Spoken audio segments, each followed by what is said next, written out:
Megha Lavariya Delhi university में ब्राह्मणवाद जिंदाबाद और मनुवाद जिंदाबाद के नारे लगाती है, लेकिन जब उनसे पूछा गया कि आप धर्म को कितना समझती है तो उन्होंने खुद ये स्पष्ट किया कि उन्होंने सनातन धर्म से जुड़ी एक भी ग्रंथों को नहीं पढ़ा है। यहाँ तक कि जिस मनुस्मृति जिंदाबाद के नारे कंधे पर चढ़कर ये लगा रही थी उस मनुस्मृति को भी इन्होंने नहीं पढ़ा है। लेकिन कुछ कट्टर हिंदुत्ववादी लोग मेघा लावरिया का समर्थन कर रहे हैं, जबकि आज पूरा देश मेघा लावरिया के नारों पर सवाल उठा रहे हैं। जोहार, जय भीम, जय फूले, जय बिरसा, जय साहू, जय पेरियार, जय संविधान। एक कहावत है कि अधजल गगरी छलकत जाए, यानी जिसका ज्ञान अधूरा होता है वही सबसे ज्यादा शोर मचाता है। यह बात मेघा लावरिया पर बिल्कुल सटीक बैठता है। मेघा लावरिया वही लड़की है जो दिल्ली यूनिवर्सिटी में कंधों पर चढ़कर ब्राह्मणवाद जिंदाबाद और मनुस्मृति जिंदाबाद के भड़काऊ और जातिवादी नारे लगाती है। लेकिन ब्राह्मणवाद और मनुवाद के नारे लगाने वाली मेघा लावरिया एक पॉडकास्ट में खुद स्वीकार करती है कि उन्होंने इनसे जुड़े धर्म ग्रंथ नहीं पढ़े हैं। उन्हें ज्ञान सिर्फ बड़ों और अपने धर्म गुरुओं से सुनकर मिला है। मेघा लावरिया के पास धर्म को लेकर कितना ज्ञान है और धर्म को कितना समझती होगी, ये समझने के लिए आप खुद ये क्लिप देखिए। शास्त्र का नाम बताइए। सनातन धर्म को डिस्क्राइब करने के लिए आप जितने धर्म शास्त्र पढ़ेंगे उतने कम है मैम। एक भी धर्म शास्त्र का नाम बताइए जिसमें आप जो बोल रही हो वो परिभाषा हो।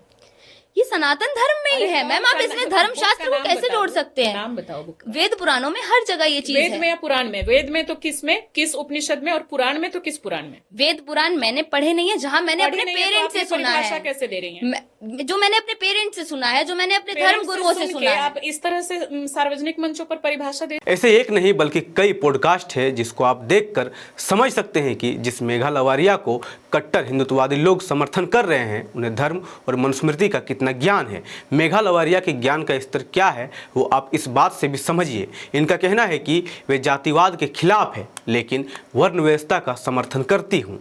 अब अगर थोड़ी बहुत किताबों को पढ़ लेती तो इन्हें खुद ये समझ आता कि जाति प्रथा की जड़ें वर्ण व्यवस्था और शास्त्रीय मान्यताओं में समाये हुए है। बाबा साहेब डॉक्टर भीमराव अंबेडकर ने खुद हु वेयर द शूद्रास में लिखा है कि जाति व्यवस्था वर्ण व्यवस्था का ही विस्तृत और कठोर रूप है। वर्ण का सिद्धांत जब जन्म पर आधारित हो गया तब उसने जाति का रूप ले लिया।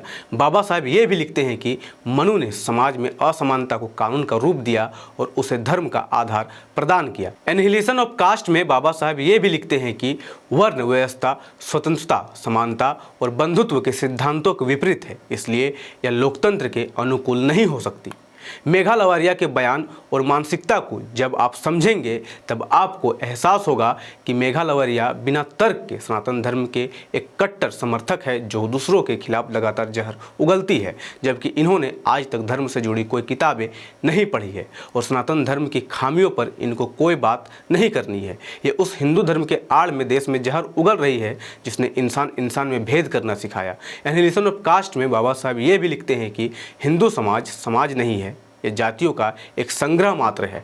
बाबा साहब एनहिलेशन ऑफ कास्ट में ये बात भी लिखते हैं कि हिंदू के लिए नैतिकता का अर्थ है अपनी जाति के नियमों का पालन करना, उसकी सदाचार धारणा जाति से बंधी होती है। अब इस पूरे विवाद की शुरुआत कहाँ से हुई ये भी जान लीजिए। मेघा लावरिया ये नारा तब लगाती है जब दिल्ली यूनिवर्सिटी में SC ST और OBC समुदाय के छात्र UGC रेगुलेशन 2026 लागू करने की मांग कर रहे थे।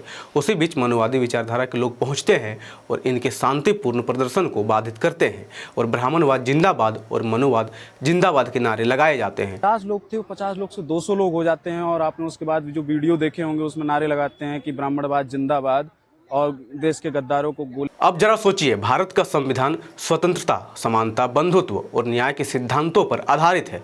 दूसरी ओर ब्राह्मणवाद और मनुवाद जैसे शब्द भारतीय सामाजिक धार्मिक इतिहास में वर्ण व्यवस्था और सामाजिक श्रेणीकरण से जुड़े रहे हैं। ऐसे में प्रश्न उठता है कि यदि कोई ब्राह्मणवाद जिंदाबाद या मनुस्मृति जिंदाबाद के नारे लगाता है तो क्या यह संविधान की भावना के अनुरूप है या उसके विपरीत।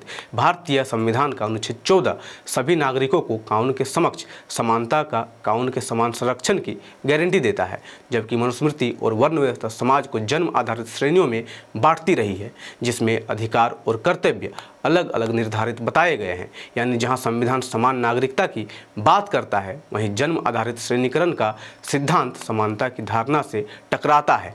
यदि ब्राह्मणवाद का अर्थ सामाजिक पदानुक्रम को स्वीकार करना है तो यह अनुच्छेद 14 की भावना के ठीक विपरीत है। अनुच्छेद 15 धर्म, जाति, लिंग, जन्मस्थान आदि के आधार पर भेदभाव को निषिद्ध करता है, जबकि मनुस्मृति में सामाजिक कर्तव्यों और अधिकारों का निर्धारण वर्ण के आधार पर बताया गया है। यानी संविधान जन्म आधारित विशेषाधिकार को अस्वीकार करता है, जबकि पारंपरिक मनुवादी ढांचा जन्म को सामाजिक स्थिति का आधार मानता है। इस दृष्टि से दोनों में वैचारिक अंतर स्पष्ट है।